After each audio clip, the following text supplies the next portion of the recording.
The morning sun had barely cleared the ridge when I stepped onto my porch, coffee steaming in my gloved hand, the scent of roasted beans mingling with the crisp scent of alfalfa and prairie grass.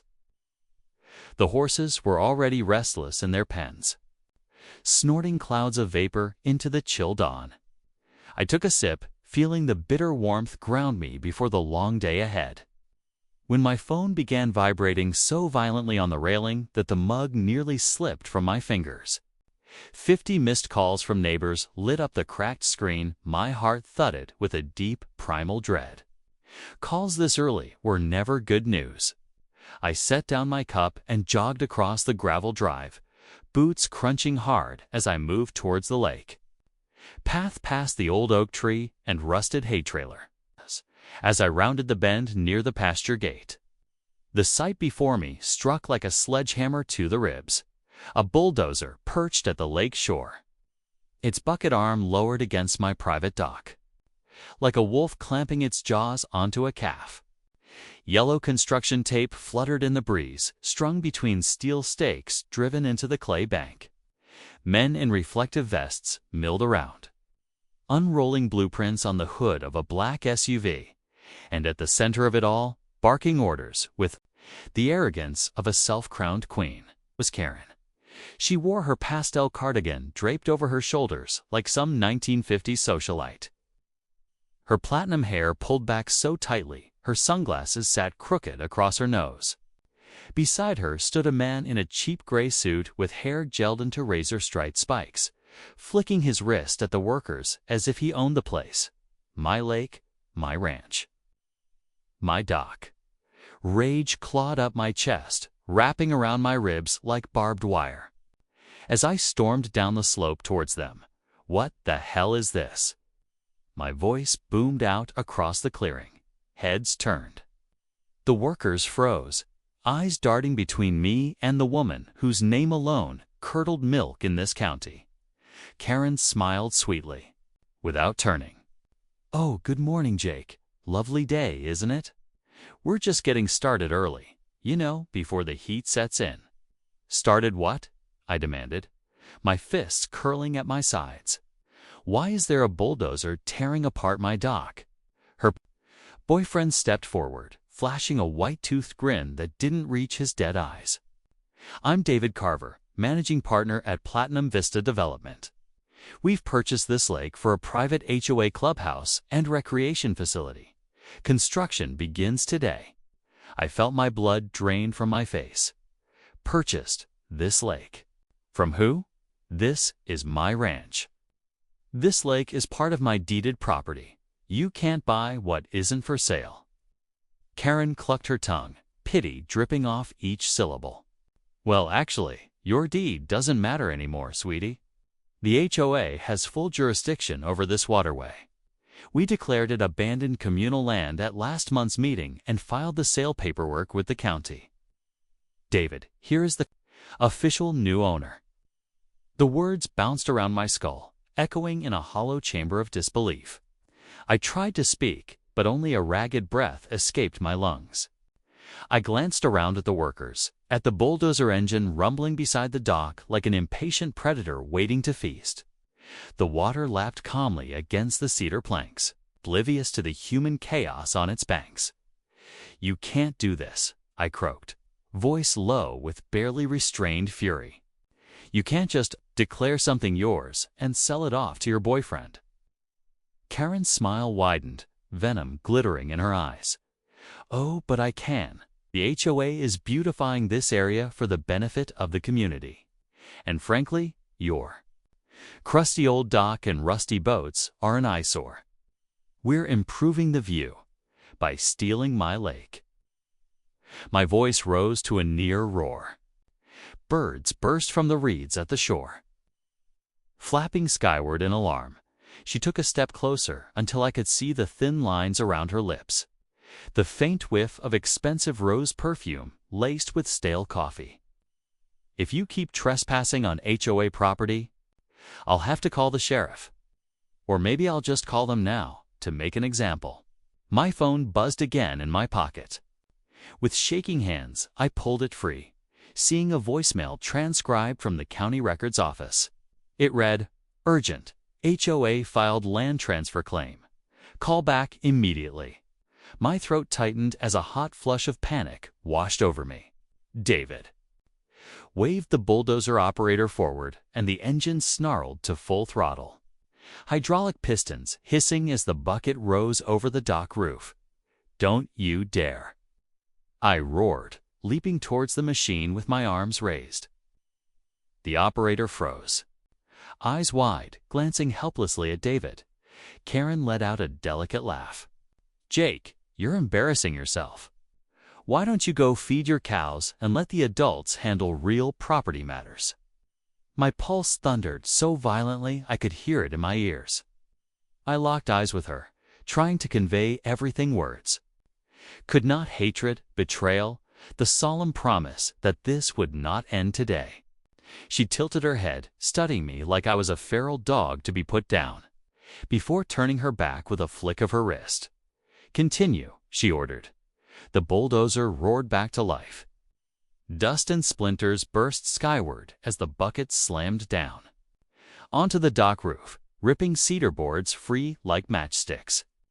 I staggered back, heart hammering against my ribs so hard it hurt. Tears stung my eyes as the structure crumpled under steel teeth, crashing into the water with a groan of shattered beams. Behind me, the rising sun lit the lake in shimmering gold, turning the destruction into a cruel mockery of beauty. My phone slipped from my grasp and clattered onto the gravel. Karen's laughter echoed across the bank, mingling with the engine's roar and the cries of startled gulls. As I knelt to pick up my phone, fingers trembling around its scratched case, a deep stillness settled in my chest. It was the cold, clear stillness that came before a storm. My thumb hovered over the county records callback button. I glanced up one last time to see Karen walking away towards her boyfriend's SUV, her silhouette cutting through the morning glare with regal arrogance. That was the moment I made my choice. If they wanted war, they had just declared it on the wrong man. The county records clerk sounded exhausted when she answered, her voice crackling through the speaker as I paced the ranch office with my boots scraping the dusty wooden floor. She confirmed what I already feared. Karen had filed a quitclaim deed under the HOA's corporate name, listing the lake as abandoned communal land, then transferred it to her boyfriend's company for a token payment. No public notice, no member vote, just forged signatures and shady filings slipped between routine HOA paperwork. "How can they do this?" I demanded, gripping the edge of my desk until my knuckles turned white. "My ranch deed goes back to 1912. The lake is part of my surveyed boundary lines. It's not communal anything." "I'm sorry, Mr. Hastings," she said softly. "It looks fraudulent, but you'll need to file a civil suit to reverse it. Meanwhile, the county will treat their filing as valid until a court says otherwise." Her words sliced through my chest like a serrated blade.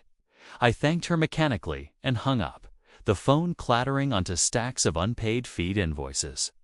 Outside the window, I could see dust clouds rising where the bulldozer was clearing the dock. Debris. Two men in orange vests stood ankle-deep in the lake, hammering metal stakes into the clay bank as if branding their claim into the earth itself.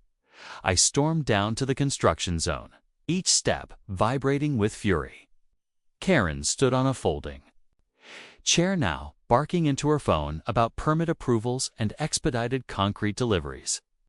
The smug curve of her mouth deepened when she saw me. "Back so soon, Jake?" she asked without lowering her phone. "Don't worry. Once the clubhouse is up, you'll be allowed to visit if you buy a guest pass. You're not building." "Anything here?" I snarled. "The county clerk confirmed this sale is fraudulent. My lawyer will file an injunction before noon." She sighed dramatically and finally lowered her phone.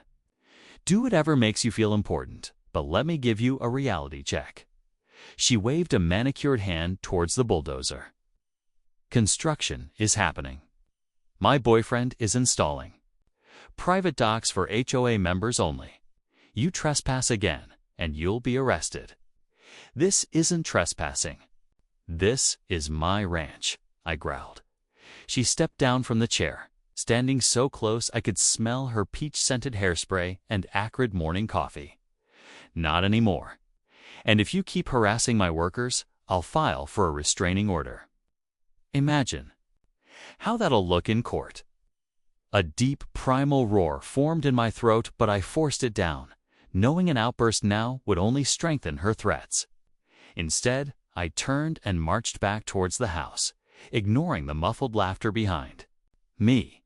As I reached the gate, a patrol car turned onto my gravel driveway, tires crunching slowly as it rolled to a stop beside the pasture fence. My stomach dropped like a stone in a well. 2 deputies stepped out, hands resting lightly on their belts. Both men glanced at the bulldozer, then back at me with weary eyes that said they'd rather be anywhere else. The taller deputy tipped his hat. "Morning, Mr. Hastings. We got a call from Ms. Karen here about trespassing threats." I forced my voice to stay calm. "Officers, she's the one trespassing. That lake is deeded to my ranch. They're destroying my dock and building without permits." Karen approached from behind, smiling brightly. "Officers, he's been screaming threats at my construction crew all morning. He trespassed onto HOA communal property to interfere with legal development.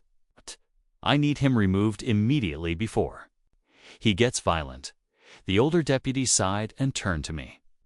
"Do you have your property deed handy, sir?" I led them to my office, snatching the folder off my desk and flipping to the survey map. My fingers trembled as I pointed out the parcel lines, tracing the shaded lake boundary highlighted by my grandfather in fading blue ink decades ago. The deputies examined the map with furrowed brows. One whistled low under his breath. "This is gonna be a mess," he muttered. The taller deputy shut the folder gently and handed it back. "Here's the situation, Mr. Hastings. She's filed paperwork listing the lake as HOA property. You're listed as current owner in county tax records, but until this gets resolved in court, we can't remove them. Civil dispute, not criminal. Our advice: file an emergency injunction immediately. Meanwhile, don't interfere with their crew, or they can press harassment charges." It felt like acid pooling in my gut. I nodded stiffly, thanked them for their time, and watched them walk back to Karen. She batted her eyelashes at them as they spoke quietly, then turned and waved cheerfully at me, her gold bangles glinting. In the morning light, the deputies left without incident, and I stood alone in the driveway, fists clenched so tight my nails dug crescent moons into my palms. That night, I sat on the splintered remains of my dock under a waxing half-moon, the cool breeze rippling across the lake's black surface. The frogs had gone silent since the construction began, replaced by the distant hum of idling machinery parked for morning work. I stared out over the water, watching faint ripples reflect the moonlight like shards of broken glass. I thought about my grandfather, how he taught me to swim in this lake when I was 6. His calloused hands gripping mine as I kicked through the silty shallows. I thought about my father, how he rebuilt this dock board by board after every flood, never complaining even when arthritis made each hammer strike an act of agony. And I thought about my own life, each dawn spent feeding cattle and baling hay, to keep this place alive when city developers circled like vultures. I reached down and scooped a handful of cold lake water, letting it slip between my fingers back into its dark cradle. This was more than property. This was legacy, blood and sweat, the story of my family written into the land itself. Karen thought she'd won. She believed she could threaten, forge, and bulldoze her way to victory without consequence. But she'd underestimated one truth that ran deeper than any legal filing or corporate contract. No one steals from a rancher without paying a price. And I intended to make sure that price was steep enough to haunt her for the rest of her life, as The first owl hooted from the cottonwood grove and the night wind rustled the wheat fields behind me. My resolve hardened into steel. I rose from the shattered dock with my fists unclenched and my mind clear. Tomorrow, I would begin planning her downfall. And when it came, she wouldn't even see it approaching until it swallowed her whole. The next morning dawned sharp and clear, the kind of golden summer sunrise that normally filled me with quiet gratitude. But as I walked to my truck, the only feeling coursing through my veins was cold purpose. My boots thudded across the porch, with every step deliberate, my hat brim casting a hard shadow over my eyes. I drove straight to town, engine roaring down the gravel road, dust pluming behind like a storm warning. I parked in front of Harmon and Klein Property Law, a squat brick building wedged between the feed store and an old laundromat. Inside, ceiling fans rattled slowly above battered oak chairs lined against cream-painted walls. A tall man in a navy suit emerged from a side office. Sleeves rolled back to reveal wiry forearms inked with faint tribal tattoos. "Jake Hastings," he said, extending his hand with an easy smile. "I'm Sam Klein." The clerk called ahead. "Let's talk strategy." He ushered me into his cramped office. Framed diplomas lined the walls alongside black and white photos of cattle brandings and 4th of July parades. He flipped open the folder. I'd handed him and scanned the paperwork in silence. The second his eyes reached the forged HOA transfer deed, his nostrils flared. "Blatant fraud," he said, finally. "But here's the issue. Civil court injunctions take weeks. Meanwhile, she's moving fast. You need leverage. Financial leverage." I frowned, shifting in the creaking leather chair. Leverage. Sam leaned back, steepling his fingers beneath his chin. HOAs are corporations. They function on debt and liens. If she filed shady paperwork, odds are she's mismanaging HOA. Dues too. If you buy out their debt notes or unpaid liens, you gain voting rights proportional to the HOA charter. That means control, especially in small subdivisions like hers. I stared at him, realization blooming like wildfire in my chest. "You're saying I could buy the HOA out from under her?" He grinned, teeth flashing against his sunburned skin. "Exactly. It won't be cheap, but compared to what she's stealing, it's a bargain." I left his office with a legal plan coiling inside my mind like a rattlesnake preparing to strike. For the next 2 days, I barely slept. I made calls to the county tax office, combed public records, filed lien purchase requests on unpaid HOA landscaping bills, street repair levies, and even delinquent pool maintenance invoices. Each lien I bought gave me another fractional voting share. Each phone call with homeowners yielded more support.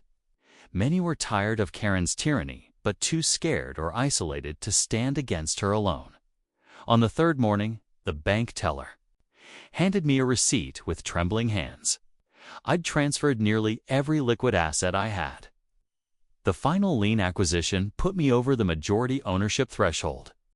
My chest felt hollow as I walked back to my truck, but there was steel at my core. I drove straight to the county clerk's office and filed paperwork calling an emergency HOA membership meeting, citing my right as majority voting holder. That evening, I arrived at the HOA's prefabricated metal clubhouse. Sunset burned the sky in molten crimson behind me as I walked towards the glass doors, feeling the eyes of residents clustered in folding chairs along the sidewalk. Murmurs rose and fell like wind through wheat.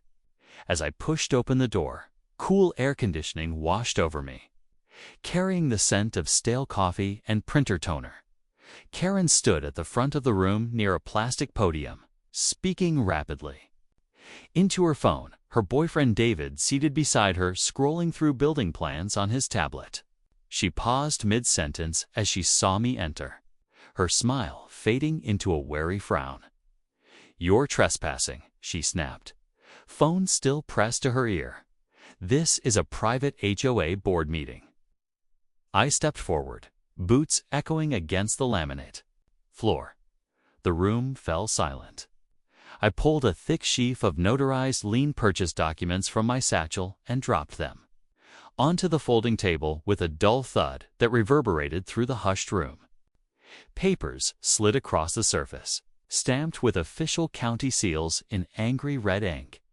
Karen blinked rapidly, her carefully painted lips parting as she scanned the titles. What is this supposed to be?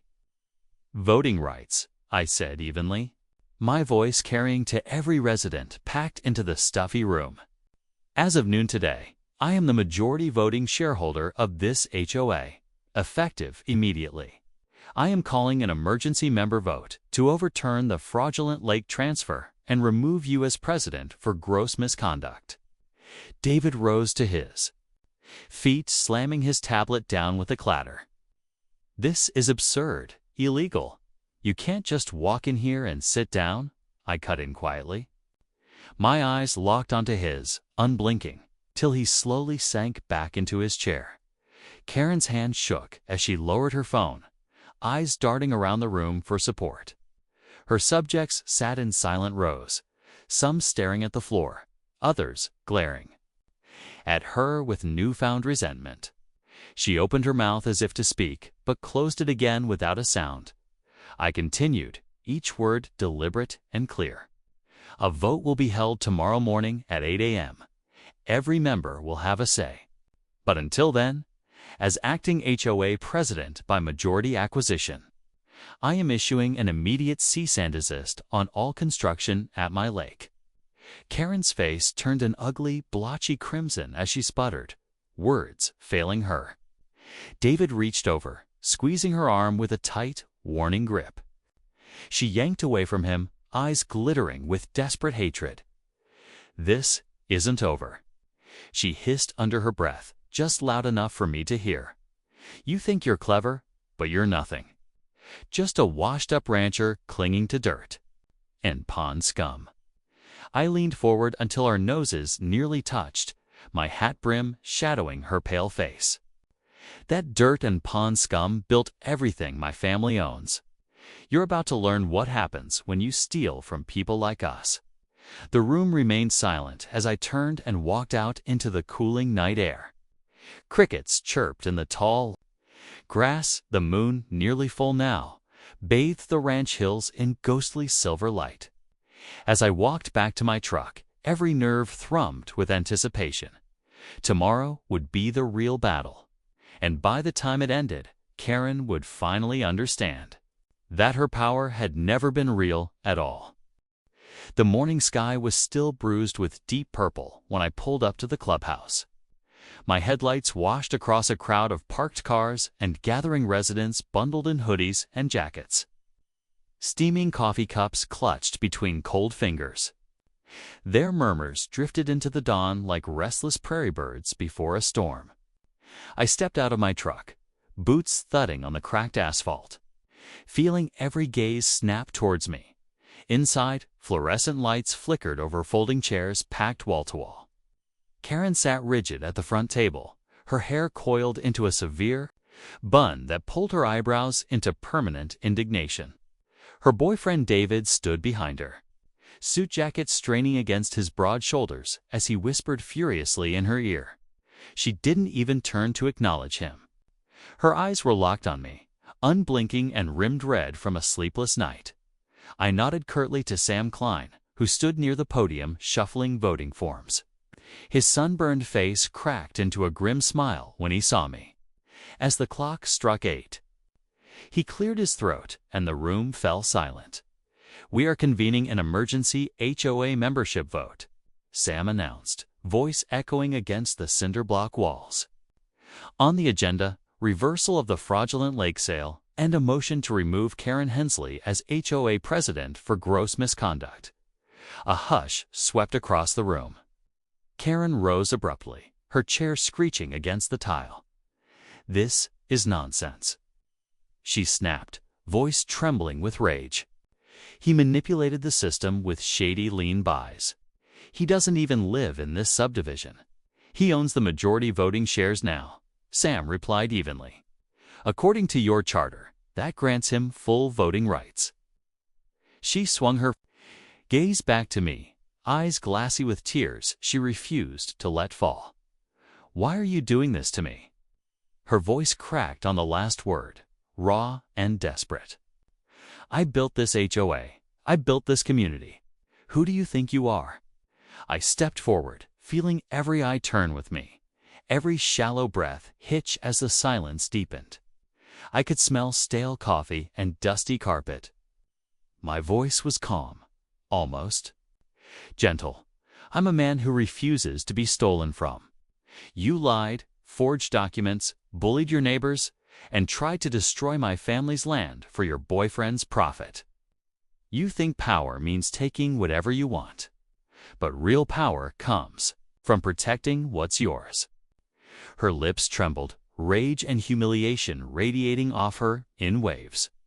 David placed a hand on her shoulder, but she shook it off violently. Tears finally spilled down her cheeks, darkening the collar of her ivory blouse. The vote was swift and brutal. Resident after resident walked to the front, marking their ballots with firm, angry strokes. Some paused to glare at Karen before dropping their slip into the cardboard box Sam held.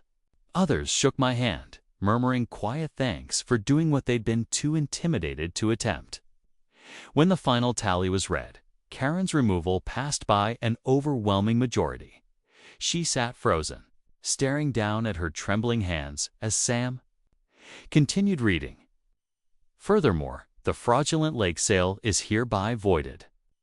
Full ownership reverts to Mr. Hastings, as originally deeded. A choked sob escaped her lips.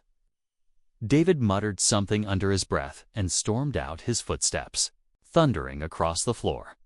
Karen remained seated, her shoulders hunched like a wilted sunflower after the first frost.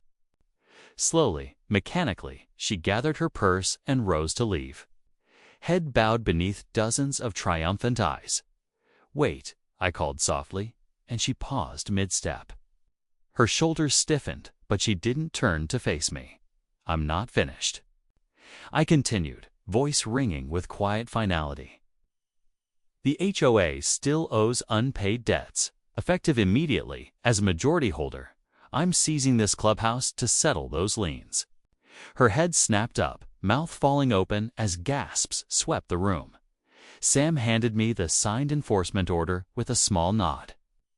Karen's knees buckled slightly, and she grabbed the edge of a chair to steady herself. Her mascara streaked down her cheeks like war paint, melting in defeat. You can't, she whispered. This is mine. No, I said, the words slicing through the air like a branding iron through hide. This was built on stolen money and lies. It belongs to the community now. And as of today, that means it belongs to me. The deputies who had been standing quietly near the exit stepped forward. One placed a gentle but firm hand on her elbow. Ma'am, you need to leave the premises, he said, his voice heavy with restrained pity. She stumbled as they guided her out, her sobs echoing down the hall until the heavy metal door slammed shut behind her. Silence hung in the room for several heartbeats before a murmur rose, building into a chorus of relieved laughter and scattered applause. Neighbors clapped me on the back as they filed out into the brilliant morning sun, their eyes bright with new hope. I walked outside last, breathing deeply of the crisp air scented with cut grass and sun-warmed asphalt. The ranch hills rolled away in golden waves towards the horizon. For the first time in weeks, my chest felt light again. I drove back home in silence, windows down, feeling the wind cut through the lingering shadows of anger. When I pulled into the ranch yard, the horses raised their heads from their feed troughs, ears flicking towards me. I walked past them to the lake. The bulldozer was gone, its tracks already fading beneath drifting reeds and clay dust. The water lapped softly against the broken dock piles. Shimmering under the rising sun, I knelt at the edge, plunging my hand into the cool depths and closing my eyes as the current curled around my wrist. A promise formed in my chest, warm and solid. No matter who came with titles or threats or money, this land would remain mine. Because some things can't be bought. Some things are earned through sweat, blood, and the quiet. Relentless resolve to protect what feeds your soul. As I stood and turned back towards the ranch house, the morning breeze rustled through the wheat fields, bending them in golden arcs like silent applause. I allowed myself a small smile, feeling its weight settle into my bones. Karen would spend the rest of her life remembering the day she lost everything to the man she thought she could crush, and I would spend mine ensuring no one ever tried again.